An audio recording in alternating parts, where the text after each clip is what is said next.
You've clicked into this video expecting me to give you some really good information that's witty and educational about improving your health. And I've got seconds to do that, because if I don't, you're going to click away just as quickly. Why? Because you understand that time is money. That's a saying that we've heard over and over that helps us to understand that your time is extremely valuable because you cannot get it back. Well, guess what? Wellness warriors, I want you to understand that health is wealth. It's even more precious than time. Hello, Wellness Warriors. Welcome to Mind-Blowing Health and Wellness of Violet. The reason that I make these videos is to help you to understand that your physical health and mental health working well together is what gives you that overall sense of well-being.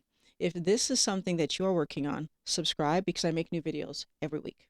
I really need you guys to understand that your health is actually more important than your thinness, than your weight. People can be overweight and healthy. People can be thin and unhealthy. It is not the weight that matters as much as it is the internal working of your body that matters. Once we get those internal workings functioning correctly, we can and do address weight.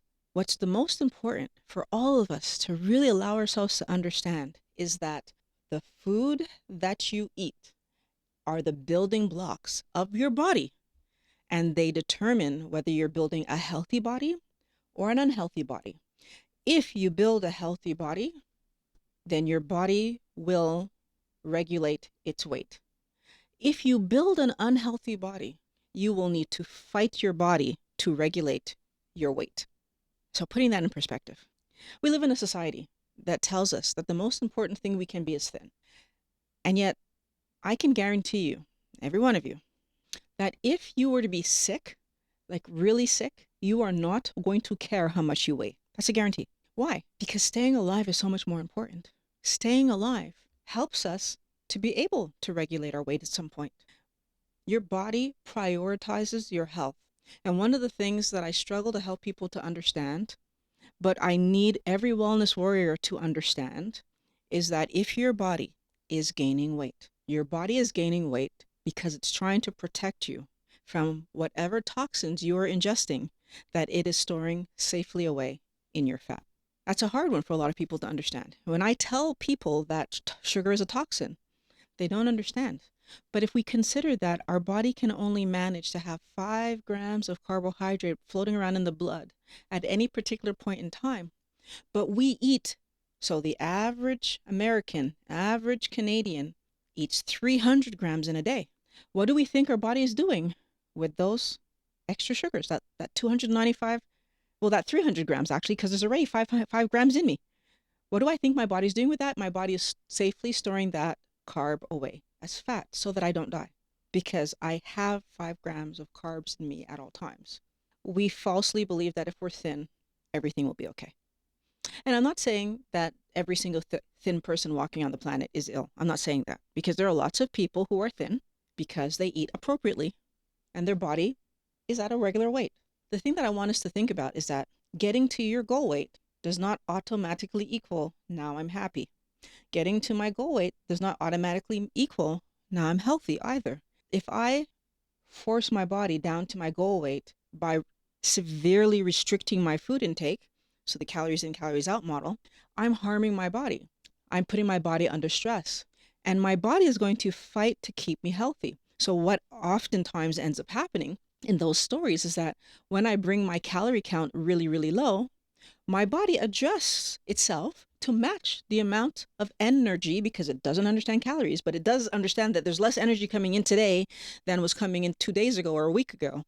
And if that happens long enough, my body will readjust my metabolism to match the amount of energy that I'm eating. So what that really boils down to, wellness warriors, is that if I cut the amount of energy that I eat in half, so let's say I was eating, 3,000 and I go down to 1,500, then my body will cut that energy in half. My metabolism will slow to match the food that I'm eating. But what happens if I take carbohydrates out of my life and I continue to eat to satiation for everything else? So for protein and for fat, I'm eating to satiation, but I've only taken the carbs out. Well, guess what, guys? I'm still eating enough energy. So I'm getting the building blocks that my body needs, and I'm getting energy that my body needs. And what's interesting about this story, if I'm not eating carbohydrates, my body has the option to change over to using fat for fuel, which if I'm overweight, I've got lots of fat. I actually today, even though I'm not overweight, have about 5 months to a year's worth of fat on me that if for some reason I was unable to eat, I probably could go 5 months and still be okay. Like still be functional, right? As long as I have access to water. Now, I'm not going to do that because I don't need to. But this is how people are able to survive for months and months and months on barely any food because there's actually storage on their body. So going back to the idea that being thin is not equivalent to being healthy. When we're sick, everything stops. So we're not able to go to work. We're not able to be with friends. We're barely able to be with our family and take care of anybody. When we're sick, everything stops. If my happy life will pause because I'm ill, then isn't it worth it to me to make sure that whatever I'm doing to be thin is also helping me to be healthy? It's so weird to me that we tend to live in kind of like a bubble where when we feel physically okay, we focus on the things that we think will make us happy. We judge ourselves really harshly, right? And I will look at myself and see extra weight where my friend or my spouse will look at me and see perfection. And why is that happening? Because we judge ourselves really harshly. We always expect that we have to be better, perfect, above. But is that necessary? No. And is it helping us to achieve happiness? No, actually, it blocks our happiness, right? Understanding that perfection isn't the goal. Feeling good's the goal. Being flexible is the goal. Having energy is the goal. Mental clarity is the goal. How are we attaining that goal? So the best example I could give you would be this whole idea that people have that if I just had more money, I'd be happier. And they'll work really hard to get more money. But in that effort to get more money, what happens? Well, if I'm working really hard to get more money, it probably means that I'm home less. It probably means that I'm with my friends less. It probably means that I'm exhausted by the end of the day. It probably means that therefore I'm not able to do my hobbies and the things that I find fun. So then I'm giving up a big chunk of my life and my interaction with people to make more money. And the question becomes, is that really what's going to help me to be happy? So for a lot of us, we will get to that goal of having more money and then realize, wow, still not happy. And so we think, well, maybe I need more money. So we work a little bit harder and get more money and then realize, okay, wow, I'm still not happy. So then we work even more hard and we realize that, wow. And until eventually we realize, well, what I really wanted was to have some freedom, some space, some headspace to be able to be with family, with friends, and to do my hobbies. And when we start to focus on those things, we realize it wasn't the money so much as what the money helps us to do. We need to make sure that we don't confuse the two things, right? Because having more money means that I can do things that I want to do if I have the time. So if I'm putting myself in a position where I'm working so much to get money that I don't have time, well, that's still not a good situation. How does this relate to weight? Being thinner doesn't equal happy, but being healthy puts my body in the position where it can regulate my weight. And then when my body is healthy and my weight gets regulated, then I feel good and I'm not carrying extra weight that I need not carry because my body's not constantly putting away the toxic sugar and excess blah blah that I'm eating. We need to have the order correct.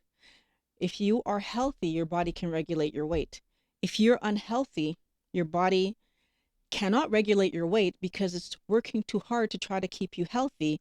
And sometimes that means adding fat to your body to keep the toxic sugar out of your blood. You know, it's interesting to me that we can always make more money. We can't get time back. And when we give up time with our family, when we give up time with our friends, when you talk to people who gave those things up to have more money, often later in life, not the beginning, but later in life, they regret it. I see a lot of people in my office who have money. I see a lot of people in my office that wish that they would have spent more time with their families. I see a lot of people in my office who are thin and sick now and struggling with their sicknesses. And they wish that they would have paid more attention to being healthy. You have an opportunity right now, Wellness Warriors. For those of you who are not ill, you can do things now towards your better health to make sure that you are in the healthiest possible position from now moving forward. And for those of you who are ill, talk to your doctor. Find a keto-friendly doctor and talk to your doctor and do what you can to improve your health. At the end of the day, we all can take some steps to improve our health by focusing on eating appropriately. It blows my mind that we don't understand that by eating low carb, whole foods, we minimize the damage to our body. But processed foods, high carb foods, all the junky foods that we eat damage our body.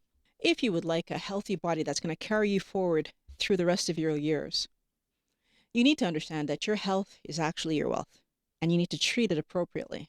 You need to fight for it. You need to take care of it. The healthier you are, the better you'll be able to interact in your world, the more enjoyment you're going to get out of your world, because your mental health and physical health are both needed to enjoy your life and have that sense of well-being. There are some videos here that I know that are going to help you to improve your health and wellness. Wellness Warriors, I'm always so happy that you are here with me. T-shirts, other things in the description below. Love making these videos for you guys, and I can't wait to talk to you again next week.